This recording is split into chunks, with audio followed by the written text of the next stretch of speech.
নমস্কার বন্ধুরা, আমি দেবাঞ্জন ভট্টাচার্য। আজ আমরা প্রথমে শুনব শ্রী শ্রী চণ্ডীর দ্বিতীয় অধ্যায় অর্থাৎ মহিষাসুর সৈন্যবধ।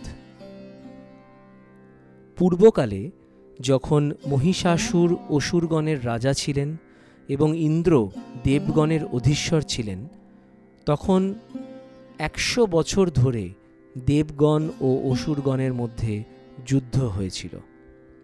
সেই যুদ্ধে মহাবীর অসুরগণ দেবসৈন্য সমূহকে পরাজিত করেন এবং মহিষাসুর দেবগণকে পরাভূত করে স্বর্গের অধিপতি হন। স্বর্গ ত্যাগ করে পরাভূত দেবগণ প্রজাপতি ব্রহ্মাকে নিয়ে শিব ও বিষ্ণুর দ্বারস্থ হয়েছিলেন এবং মহিষাসুরের দৌরাত্ম্যে তাদের যে ভয়ঙ্কর দুরবস্থা তার বর্ণনাও দিয়েছিলেন। ব্রহ্মা এবং অন্যান্য দেবগণের কাছে তাদের এই দুরবস্থার বর্ণনা শুনে মহাদেব এবং বিষ্ণু ক্রুদ্ধ হলেন এবং এই ক্রোধ থেকে মহাতেজ নিঃসৃত হল।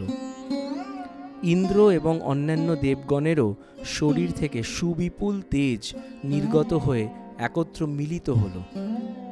ঋষি কাত্যায়নের আশ্রমে দেবগণ সেই সুদীপ্ত তেজ ও পুঞ্জকে দিগন্তরব্যাপী জ্বলন্ত পর্বতের মতো আকার ধারণ করতে দেখলেন।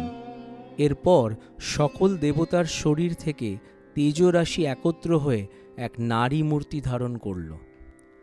মহাদেবের তেজে সেই দেবী মূর্তির মুখ, যমের তেজে তাঁর কেশ এবং বিষ্ণুর তেজে তাঁর বাহুসমূহ উৎপন্ন হল। চন্দ্র তেজে তাঁর স্তনযুগল, ইন্দ্র তেজে তাঁর শরীরের মধ্যভাগ, বরুণ তেজে তাঁর জঙ্ঘা ও উরুদয় এবং পৃথিবীর তেজে তাঁর নিতম্ব উদ্ভূত হল।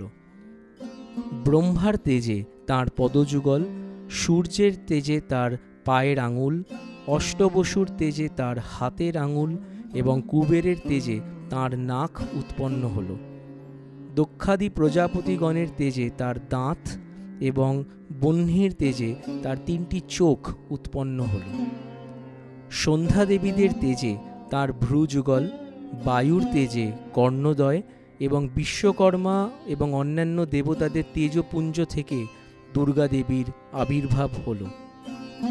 দেবীর আবির্ভাবের এই শুভ বার্তা প্রকাশিত হল।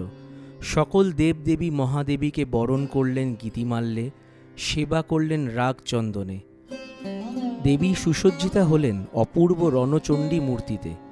হিমাচল দিলেন সিংহবাহন, বিষ্ণু দিলেন চক্র, পিনাকপানি শঙ্কর দিলেন শূল, যম দিলেন তাঁর দণ্ড, কালদেব সুতীক্ষ্ণ খড়গ, চন্দ্র অষ্টচন্দ্র শোভা চর্ম দিলেন, ধনুর্বাণ দিলেন সূর্য, বিশ্বকর্মা অভেদ বর্ম, ব্রহ্মা দিলেন অক্ষমালা কমণ্ডলু, কুবের দিলেন রত্নহার।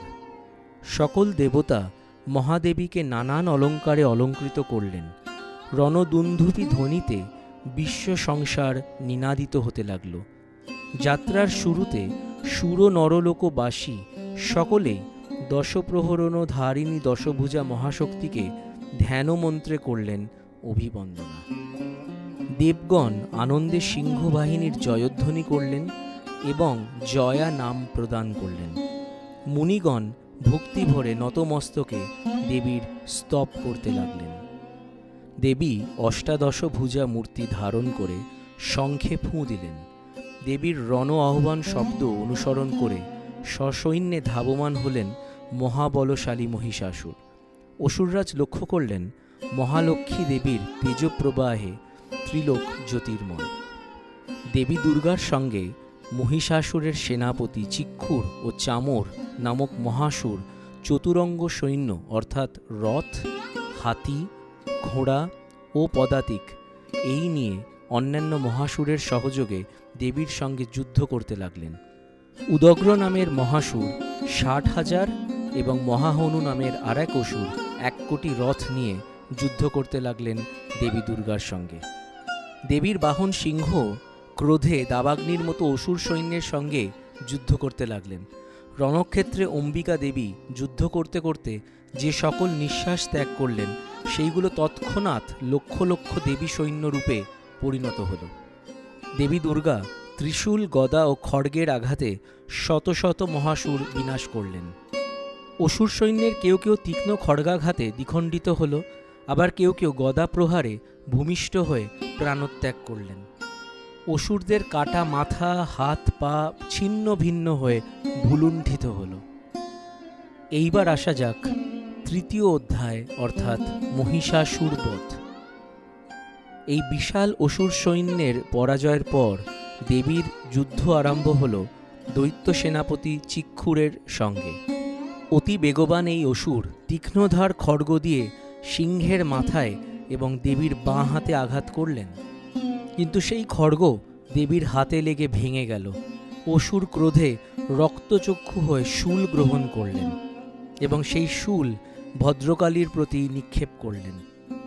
এদিকে দেবী এই শূল আসতে দেখে নিজে একটি শূল নিক্ষেপ করলেন, যেই শূলের আঘাতে চিক্ষুর অসুর নিহত হলেন। চিক্ষুর অসুর বধের পর দেবীর যুদ্ধ শুরু হল চামরাসুরের সঙ্গে। দেবীর সঙ্গে চামরাসুরের ত্রিশূল এবং বাণের যুদ্ধ শুরু হল। দেবীর বাহন সিংহ আকাশের দিকে লাফিয়ে উঠে চামরাসুরের মস্তক করাঘাতে ছেদন করলেন। এরপর দেবী তলোয়ারের সাহায্যে বিড়ালাসুরের মস্তক ছেদন করেন। এইভাবে দেখতে দেখতে মহিষাসুরের বিশাল সৈন্যবাহিনী শেষ হয়ে যায়। এই অবস্থায় দেবীর সঙ্গে মহিষাসুরের প্রবল সংগ্রাম আরম্ভ হল। দেবীর অস্ত্রপ্রহারে দৈত্য সেনা ছিন্ন ভিন্ন হয়ে গেছে। মহিষাসুর অত্যন্ত সুকৌশলে কখনো হস্তিরূপ, কখনো সিংহরূপ, আবার কখনো মহিষ রূপ ধারণ করতে লাগলেন। দেবী অম্বিকার খড়গাঘাতে মস্তক ছেদন হলে এই মহিষাসুর আবার খড়গধারী পুরুষ রূপে আবির্ভূত হলেন। দেবী তক্ষুনি খড়গ ঢাল এবং বাণ দিয়ে এই পুরুষরূপী মহিষাসুরের মস্তক ছেদন করলেন, কিন্তু তখনই মহিষাসুর আবার এক বৃহৎ হস্তির রূপ ধারণ করলেন। এদিকে দেবীর বাহন সিংহ এই হাতির শুঁড় কেটে ফেললেন। এইভাবে সিংহরাজ দাবাগ্নির মতো সমস্ত রণক্ষেত্রে শত্রু নিধনে দুর্নিবার হয়ে উঠল। নানা প্রহরণধারিণী দেবী দুর্গা মধুপান করতে করতে মহিষাসুরকে সদম্ভে বললেন, রে মূঢ়, যতক্ষণ আমি মধুপান করি ততক্ষণ তুই গর্জন কর। এরপর আমি তোকে বধ করব এবং তখনই ইন্দ্রাদি দেবগণ এই স্থানে শীঘ্রই আমার জয়ধ্বনি করবেন। এই কথা শেষ হতে না হতে দেবী দুর্গা এক লাফে মহিষাসুরের ওপর উঠে তার গলার ওপর পা রাখলেন এবং তার বুকের ওপর ত্রিশূলাঘাত করলেন।